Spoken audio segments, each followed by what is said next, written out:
거기에 우두머리가 사실은 전두환이었고요. 결국은 이제 나중에 신군부라고 저희가 부르게 될 텐데 전두환을 정점으로 한 이 신군부가 쿠데타를 일으키기로 결정을 하고 차근차근 우리나라를 무력으로 점거하는 그런 결과까지 가게 되는 거죠. 그 약간의 무력 충돌이 있고서는 군을 장악하게 돼요. 11.6이라고 박정희 대통령이 그 자신의 측근의 총에 맞아서 사망하는 그런 사건이 당시로서는 정말 엄청난 사건이죠. 우리나라의 권력의 정점에 있던 사람이 갑자기 죽어버린 거예요. 대통령이 유고가 됐기 때문에 이 계엄을 선포하게 돼요.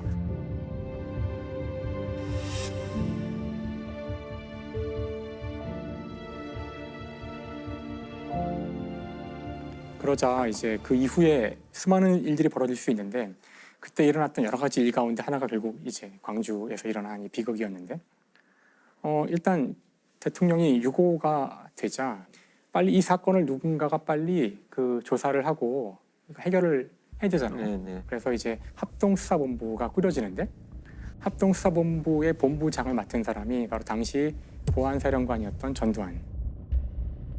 당시 군 내부에 있었던 이제 하나회라는 사조직이 있었는데 육사 11기 중심이었죠. 그렇죠. 네. 11기에서 시작돼서 쭉 이어지는 특별히 잘 골라서 훈련시킨 엘리트라고 할 수 있는데 거기에 우두머리가 사실은 전두환이었고요. 결국은 이제 나중에 신군부라고 저희가 부르게 될 텐데 전두환을 정점으로 한 이 신군부가 쿠데타를 일으키기로 결정을 하고 차근차근 우리나라를 무력으로 점거하는 그런 결과까지 가게 되는 거죠. 그 약간의 무력 충돌이 있고서는 군을 장악하게 돼요. 사실 사람들은 오래되었던 그 박정희 정권의 독재가 끝나자 이제 우리가 민주주의를 다시 할 수 있지 않을까? 대학생들도 다 거리로 나와서 빨리 계엄을 해제하고 우리 정상적인 선거를 치러서 민주주의를 복구하자 이제 이런 열망들이 있었고요. 이미 벌써 그때 전두환이란 이름이 나와요. 계엄 철폐, 전두환을 물러나라.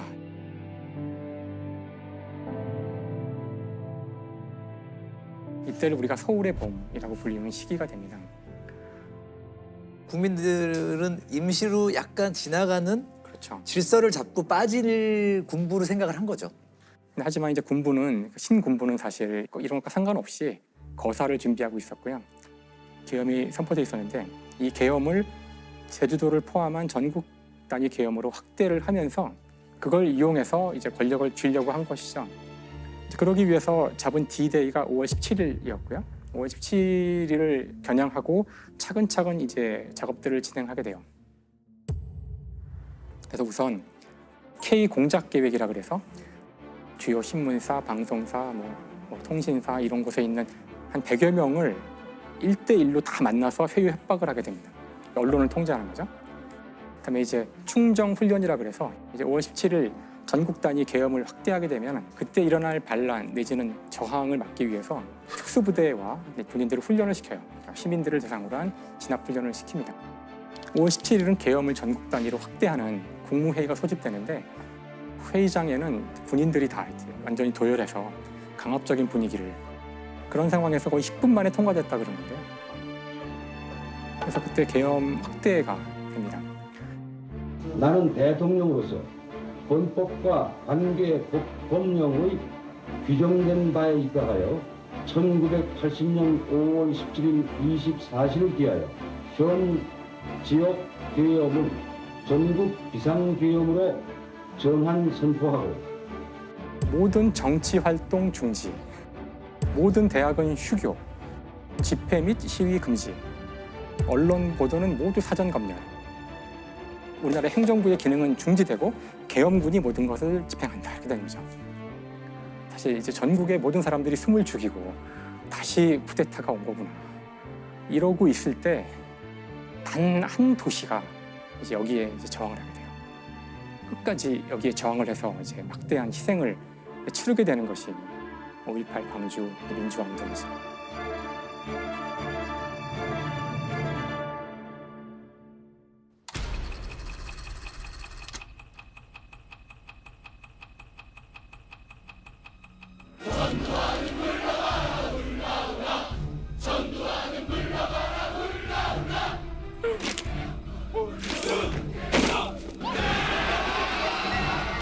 강남대와 조선대에 투입된 군인들이 총에다가 착검을 한 상태로 들어가서 막 학생들을 이제 체포하게 되죠. 평소 같으면 조금 이렇게 시위를 하면은 쫓아버리고 말았을 것 같은데 이 공수부대원들은 일단 한번 찍으면 막 피곤죽이 되도록 사람을 막 폭행을 하고 끝까지 추적해서 마지막까지 쫓아가서 그래서 이유를 모른 채 수많은 사람들이 그냥 연행을 당하는데 이날 연행된 사람만 405명, 68명이 외상, 12명은 중태라고. 특히 이제 이날 그 청각장애자인데요. 김경철 씨라는 분이 있는데 첫 번째 아마 그 사망자라고 볼 수 있습니다. 길을 가다가 이제 막 공수대원한테 얻어맞게 된 거죠. 말을 못하니까 막 손짓 발짓을 하는데 그럴수록 더 많이 얻어맞는 거예요. 결국은 이제 다음날 죽게 됩니다. 사망하게 돼요.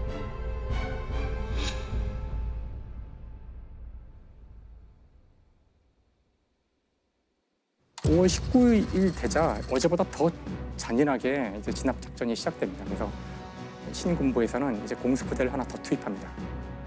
이때 수많은 사람들이 그냥 그 곤봉에 맞고 속옷만 입은 채로 길거리에서 막 기합을 주는데 특수성이가 된 사람들을 트럭에 막 집어 던진 다음에 트럭에 싣고 갔는데 그중에 많은 분들이 죽었고요. 많은 분들이 행방불명이 되고 그랬죠. 이제 시위는 멈추질 않고 전투에 가까운 끔찍한 폭력이 벌어지게 되는 거죠. 특히나 이제 군인들이 총에 착검을 한 상태로 들어가서 막 체포하게 되죠.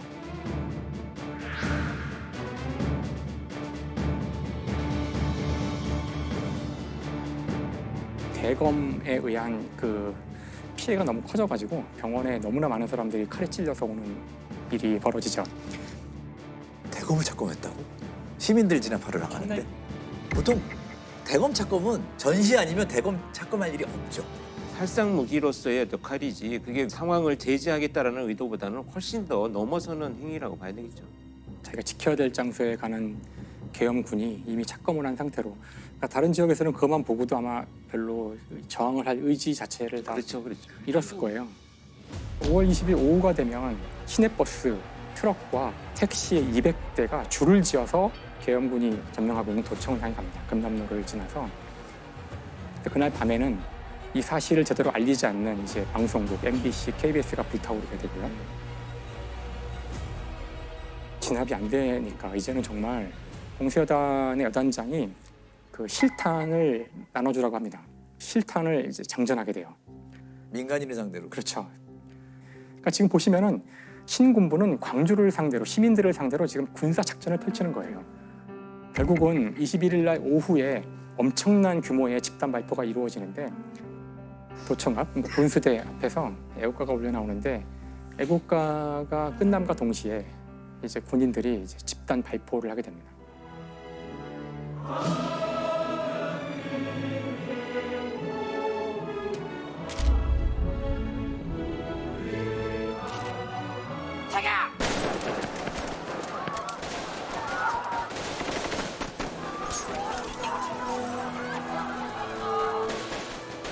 당시 이제 군인들은 무릎사 자세로 행렬로 나란히 서서 조준 사격을 시작하게 되고요. 그래서 그 순간 거기서 54명이 사망하고 이제 수백 명이 부상을 당했고요. 금남로 위에 있었던 여러 빌딩들 그런데 이제 저격수들이 올라가서 밑에 있는 시민들을 이제 그 조준 사격해서 다 죽이게 됩니다.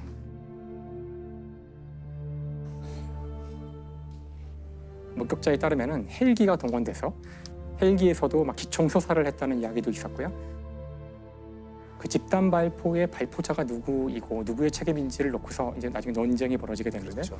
근데 사실 이제 발포 명령자가 결국 없다는 식으로 이제 이야기가 돌아가는데요. 아무도 발포 명령을 한 적은 없고 군인들이 너무나 상황이 급박하여 자위권 차원에서 총을 쐈다. 이제 이런 식으로 이야기를 하고 있거든요. 근데 정작 그날 죽은 군인은 한 명도 없어요.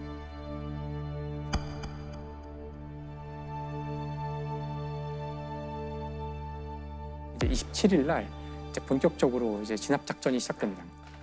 0시 0분에 모든 시내의 전화가 다 두절됐고요. 2시부터 이제 계엄군이 광주 시내에 진입하기 시작해서 5시 10분이 되면은 이제 모든 작전이 종료됩니다.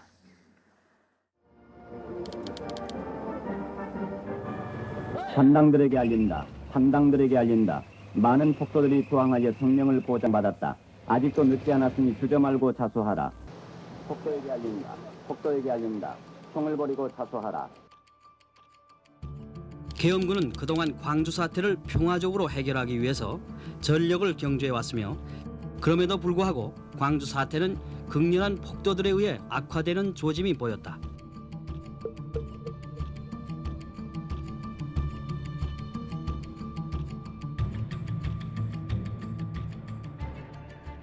이렇게 해서 약 열흘간 벌어진 일입니다. 5월 18일부터 5월 27일까지. 사실 5.18 광주 민주화운동 때 저는 초등학생이었거든요. 네. 전혀 몰랐죠. 전혀 알지 못했어요. 기억하시겠지만 그때 광주라는 단어 자체가 맞아요. 네. 금기어였고 대학에 들어가서야 비로소 자세한 내막들을 다 알게 된 것 같아요. 이게 이제 알려지고 나서 뉴스에 관에다가 전부 이렇게 태극기를 덮어가지고 자꾸 오열하는 장면들이 뉴스에 그 이후에 이렇게 나오기도 했었거든요.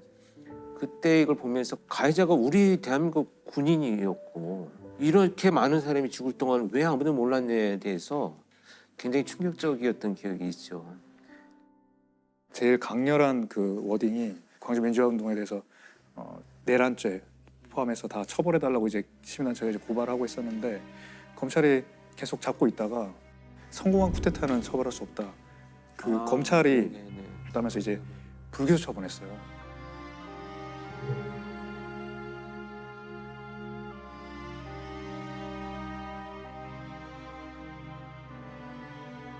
그때 이제 그게 난리가 났고 저는 이제 법대에 갔으니까 저의 주변에서 이게 법적으로 맞냐 가지고 굉장히 이야기를 많이 했던 그때 기억이 납니다. 전 국민적인 분노를 일으킨 말이었는데 엄청난 이제 저항이 있자 이제 이걸 헌법소원을 내게 되고요. 헌법재판소에서 이걸 검토한 다음에 처벌 가능하다는 결정이 내리자 97년 4월 18일 날 대법원 판결이 나옵니다. 성공한 쿠데타도 처벌할 수 있다. 이제 특별법이 만들어지는데 5.18 특별법은 일반 법에 의해서 공소시효가 끝난 12.12 5.18 사건 관련자들에 대한 사법 처리를 가능하게 하고 전두환 전 대통령과 노 전 대통령 두 전직 대통령은 거액의 추징금을 함께 선고받았습니다. 육군 사관학교 동기생이자 60년 지기 친구였던 두 사람은 똑같이 내란죄와 뇌물수수죄란 불명예를 동시에 떠안았습니다.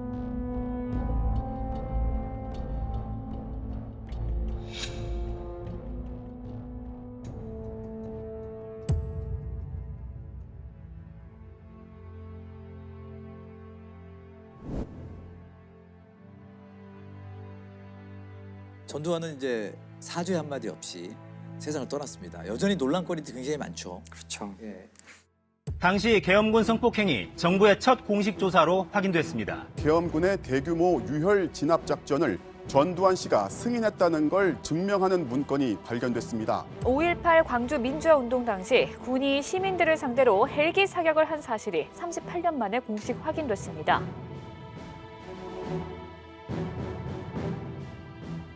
(1997년) 판결에서 이제 다 해결하지 못했던 발포자가 누구인지, 행방불명자하고 사망자의 숫자가 정확히 어떻게 되는지, 그다음에 계엄군이 실제 자행했던 성폭력이라든가 그때 당시 그런 거 아예 얘기도 안 했거든요.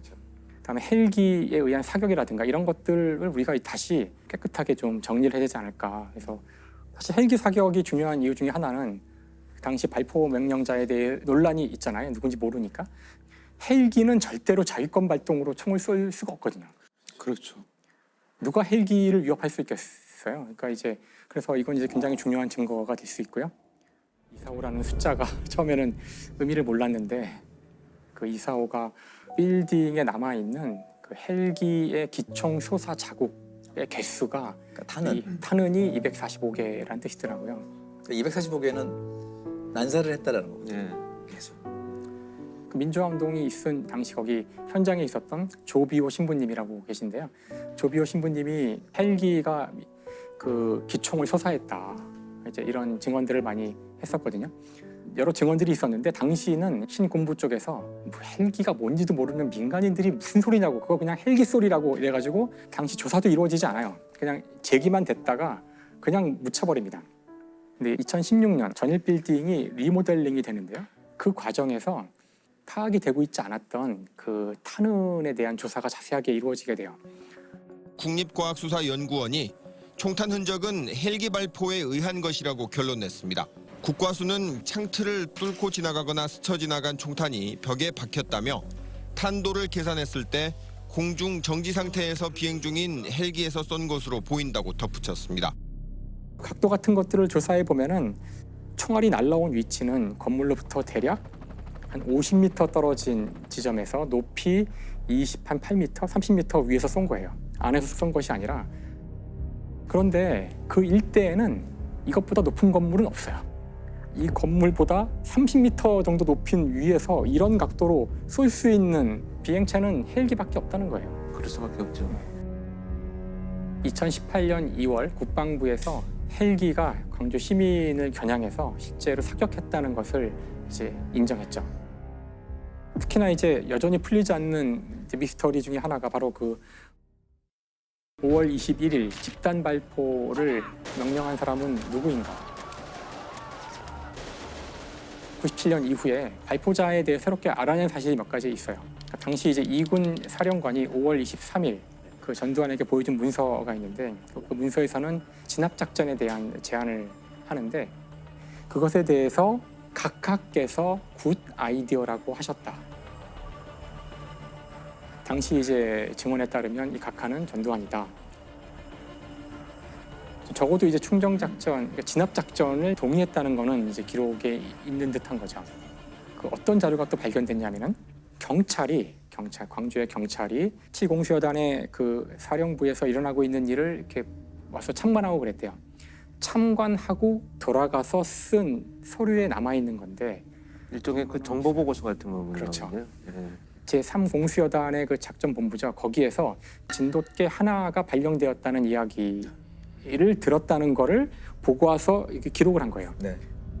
진돗개 하나가 발령되면은 기본적으로 실탄이 지급되고 다음에 그 자위권 발동할 수 있는 상황이거든요. 그래서 현재 이제 그 발포자에 대한 증거가 하나도 없었는데 이제 두 가지 정도가 이제 나온 상황이지만 누가 그런 무지막지한 그런 지시를 내렸는지 더 많은 조사가 있어야 되겠죠. 그래서 역사에 기록을 해놓을 필요가 있다고 생각해요. 박종철 고문치사 사건 하면 잘 아시겠지만 87년도 1월 13일 날 하숙집에서 박종철 군이 경찰에 연행돼서 하루 동안의 구타와 물고문을 비롯한 갖가지 고문을 받다가 이제 하루 만에 사망한 사건이죠. 예. 종철아, 종훈이 어디 있어?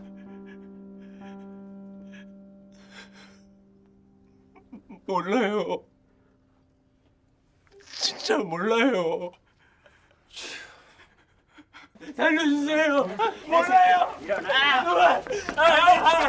살려주세요. 그만 새끼야. 가자. 안돼.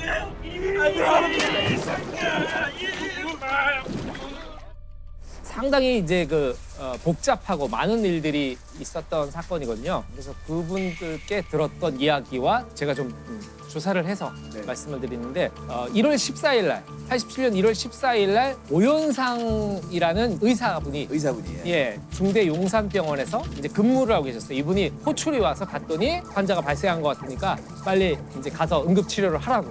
그 얘기를 듣고 갔던 곳이 바로 그 유명한 남영동 대공분실.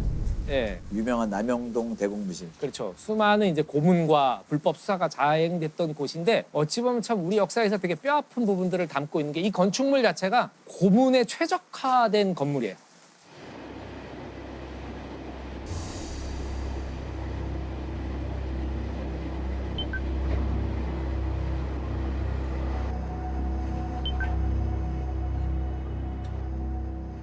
나선형 계단으로 이루어져 있어요. 예, 나선형 계단으로 이루어져 있다는 건 어떤 소리냐면은 예를 들면 눈을 가린 상태에서 이 나선형이면 몇 층인지 알 수가 없는 거니까.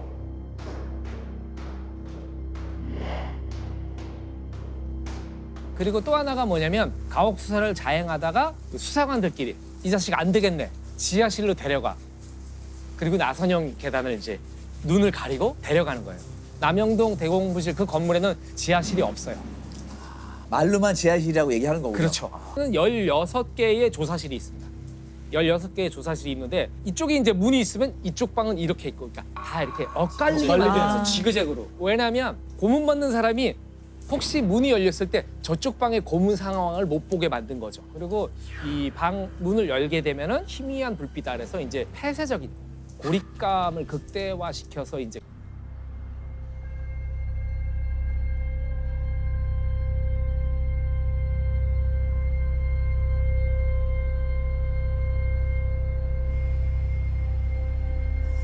그렇게 만들어진 대공분실 509호실에서 이제 이 오연상 씨가 방에 딱 들어간 순간에 벌써 온통 바닥이 물바다. 나중에는 이 옷을 세탁을 했어야 될 정도로 바닥이 심하게 물바다였다 그러고요.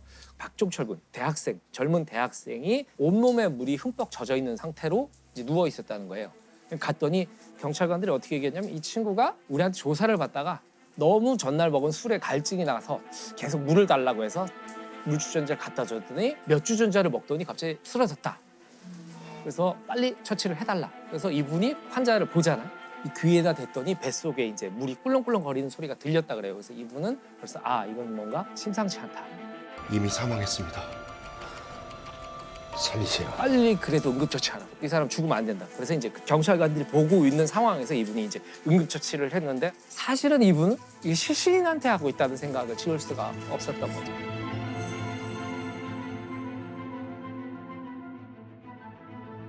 고문을 하다가 사망케 했다면 왜 외부인을 증인을 사실 불러들이는 거잖아요. 범행 장소로. 그러니까 왜 그렇게 했을까라는 의문점이 났는데 이 오연상 씨의 증언에 의하면 분명히 이 수사관들이 가장 가까운 응급치료를 할 수 있는 중대병원까지 의사를 부르러 가기 전까지만 해도 박종철 여사가 살아있었던 거죠. 본인들이 보기에도 사망한 상태였다고 생각하면 절대로 외부 의사를 부르지 않죠. 안 했을 것이다. 이걸 살리라고 이제 의사를 불러온 거죠. 그래서 세상에 나올 수 있었다. 그렇죠. 얘기를 들어보니까 이제 그 경찰관들은 왜 그렇게 행동했느냐. 죽었는데 왜 갑자기 막 이거 살려야 된다 막 이렇게 했냐면은 일단 기본적으로는 위에서 계속 지침이 내렸대요. 제발 조금만 자중하자. 눈치 봐가면서 뭐 이런 식이 된 거예요. 근데 직전에 부천서 성고문 사건이 있었는데 맞아요. 그 사건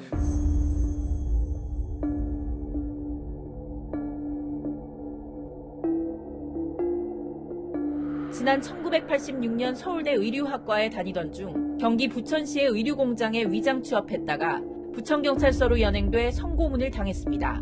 문경 피고인에게는 가혹 행위 혐의 이외에 준강제 추행 혐의가 추가로 적용됐습니다. 방청객 등이 문 피고인이 탄 호송차를 20여 분 동안 가로막고 문 피고인을 차 밖으로 내보내라고 요구하며 호송차의 유리창 등을 부수면서 이를 막는 교도관들과 몸싸움을 벌이는 소동을 벌였습니다. 정권 차원에서 사고 치지 마 했는데 학생이 사망하게 되니까 반드시 살려야 되는 상황이 된 거죠. 그래서 이제 그 오연상 씨께서 진짜 사망했습니다. 그랬더니 이제 그 경찰관들이 막 수근수근하더니 그러면 중대병원 응급실로 옮겨야 됩니다. 왜냐면 응급실에서 사망한 걸로 하고 싶은 거예요.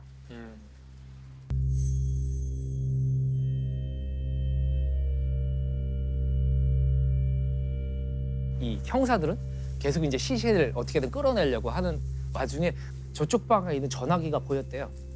그래서 오연상 씨가 병원에 이제 전화를 해서 지금 시신이 갈 텐데 절대로 응급실로 들이지 말고 영안실로 데려가라. 이렇게 그 분께 이제 부탁을 해요.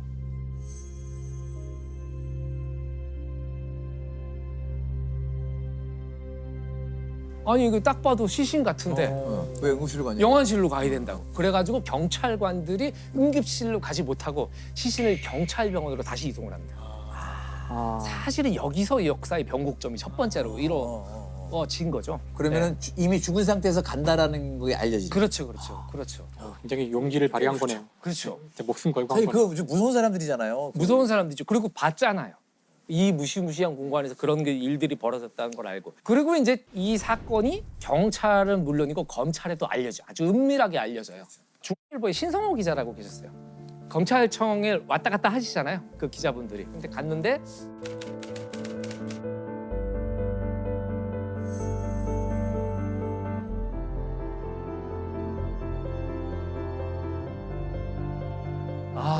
요즘에 경찰 애들 큰일이야. 경찰 애들 왜 자꾸 이러는 거야 진짜. 그런 얘기를 들은 거예요. 들은 거야. 그래서 이분이 넘겨짚은 거죠. 그래 말입니다. 왜 그랬죠? 아는 뭔가 알고 있느냐. 그렇죠. 그러니까 이제 이 검사분도 아유 그 젊은 애를 갖다가 말이야. 나 진짜. 경찰들 큰일이다. 서울대생이라면서. 예? 아유. 그러게 말입니다. 참. 아까운 목숨을 또 이런 식으로. 응? 하여튼 남영동 애들 너무 막 나가서 큰일이다, 큰일. 사람들 참 살살 들지 마세요. 여보세요, 부장. 저 남영동에서 조사받던 서울대생이 사망했답니다. 자 그래서 이제 이 사건이 외부로 알려져요. 이때부터는 언론을 막을 수가 없게 통제가 무너진 거죠.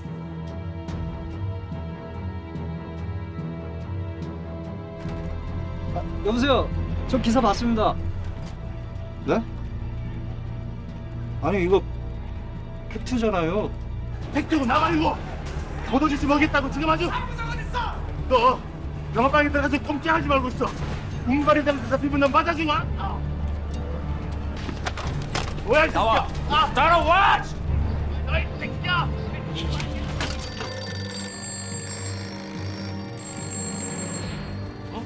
뭐야? 가봐. 어디? 꺼내봐, 빨리 꺼내봐. 어디로 가야 되는 거야 지금? 야, 어디로 가야 돼?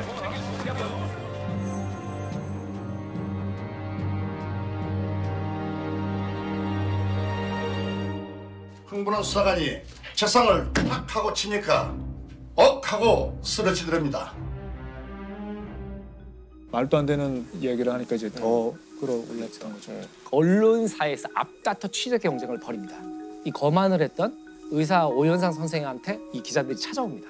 한 사람은 남아서 요 앞에 계속 지키고 있더라고요. 그러면서 말로는 귀찮게 구는 사람들이 있을까 봐 이제 보호하겠다 그렇게 얘기를 했지만은 뭐 감시죠.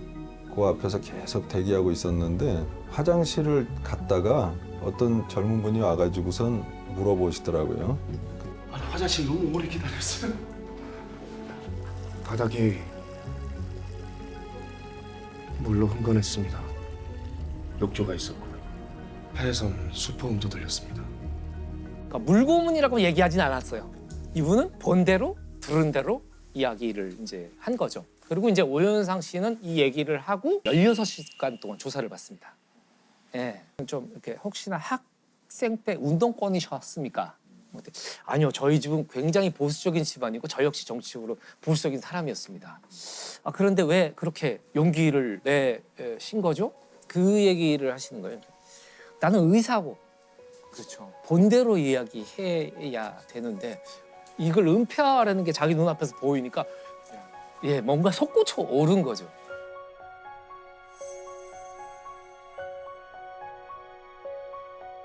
진실에 접근할 수 있는 계기를 마련하게 된 거죠. 그리고 이제 그 부검의로 국립과학사연구소에 있던 황적준 박사를 지정을 합니다.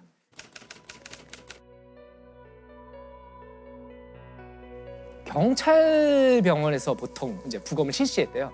이런 사건들은. 그런데 혹시나 어떤 조작이 또 있을지 모른다고 판단을 해서 부검 장소를 함양대 병원으로 옮깁니다. 사망 원인이 뭐 확실합니까? 그리고 부검으로 어떤 결론을 내리냐면 쇼크사가 아닌 경부 압박에 의한 질식사다. 외력에 의해서 사망했다. 지금 내가 얘기하는 이 부검 소견을 그대로 전달해달라 라고 얘기하고 황적준 박사는 치안본부장한테 다시 불려가죠. 경찰 최고위층으로 불려가게 되는데 거기서 이제 부검 소견을 바꿔야 된다. 왜 너 그렇게 하느냐. 경부 압박에 의한 질식사입니다. 물고문 과정에서 욕조턱에 목이 눌리면서 말 조심 안 하라! 네가 고무지사라 까모 우리 다 죽는 기라. 그게 부검 소견서에 심장 마비 네 글자만 써도 요구를 하면서 그 자리에서 100만 원이 든 봉투를 건넵니다. 얘는 국과사들 레시피하고 이분이 결심을 굳혔다 그래요. 제대로 써야겠다. 절대로 이 부검 소견서는 수정하면 안 되겠다. 죄송합니다, 본부장님. 그 개봐야 니만 죽는다 카이. 라고 그리고 아내분한테 나는 본대로 느낀 대로 이야기할 것이다. 이 사실대로 이제 부검 소견을 공표하죠. 공표하게 되면서 이제 물고문이 아니다라고 얘기할 수가 없게 된 상태가 된 거예요. 결국 강민창 치안본부장이 물고문을 시인하고 동인의 머리를 한 차례 욕조물에 잠시 집어넣었다가 내놓았으나 계속 진술을 거부하면서 완강히 반항하자 다시 머리를 욕조물에 밀어넣는 과정에서 질식 사망한 것으로 판매되었습니다. 이렇게 사태가 이제 펼쳐지면서 당시 고문을 자행했던 형사 2명이 구속이 됩니다. 속전속결의 구속이었어요. 아주 빠른 구속이 됐고 그 옛날에 혹시 사진 보면 기억하실지 모르겠지만 그 2명의 경찰관이 호송되는 상황에서 사람들이 똑같은 옷을 입고 얼굴을 가리고 있어요. 왜냐면 누가 누군지 알 수 없게. 이제 그 사진이 유명한데 자, 이렇게 사건은 일단락되는 듯 했어요. 그리고 민심도 어느 정도 잦아들었습니다. 근데 이제 그 이후에 황적준 박사는 경찰에서 배신자로 낙인을 찍혔어요. 나중에 이제 훗날 인터뷰를 하신 걸 봤더니 그 기자분이 뭐 그런 질문을 했어요. 혹시 후회한 적이 없느냐?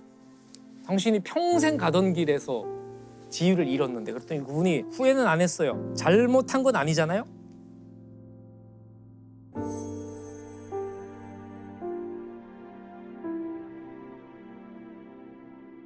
사실 대반전을 이루게 되는 사건이 지금부터 펼쳐지는데 박종철 군 고문치사 사건에 가담한 경찰관은 이미 구속된 2명 이외에 3명이 더 있었던 것으로 검찰 수사 결과 드러나가지고 또 충격을 안겨줬습니다.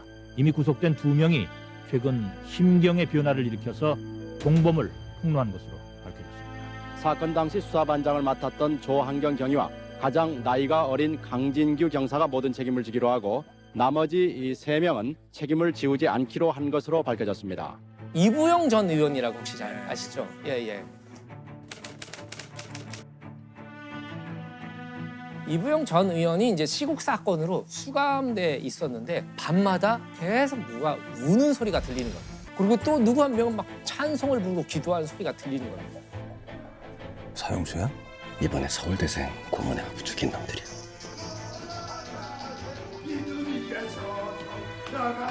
나가세 의심 버리고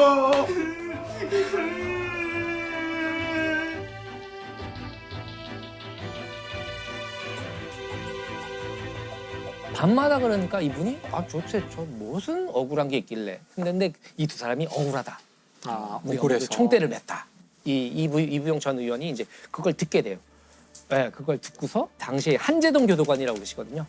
이부영 의원을 굉장히 마음 깊이 존경하던 이부영 의원이 이 밝혀지지 않은 범인들의 이름을 거기다 받아 적습니다. 그리고 이걸 다시 한재동 교도관에게 전달합니다. 이걸 세상에 알려다오. 네. 고 박종철 군 고문치사 사건의 진상이 은폐, 조작되었다.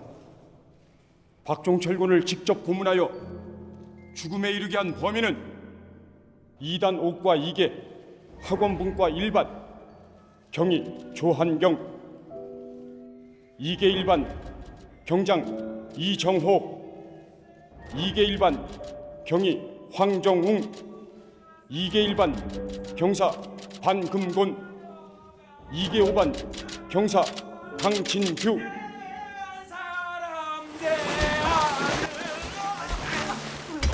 결국엔 이 사건은 6월 항쟁으로 결국 이르게 되는데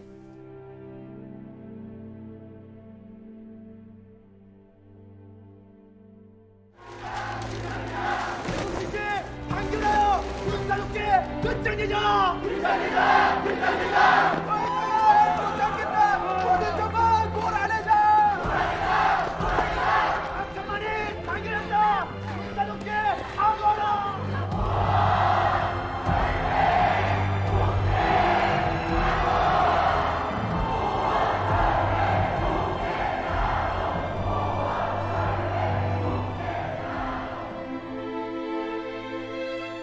사장님! 오픈합니다. 웰컴 원 세마켓. 이거 없어? 오픈합니다. 아마추어. 오픈합니다. 오픈합니다. 오픈합니다. 오픈합니다. 땡큐. 웰컴 원 세마켓.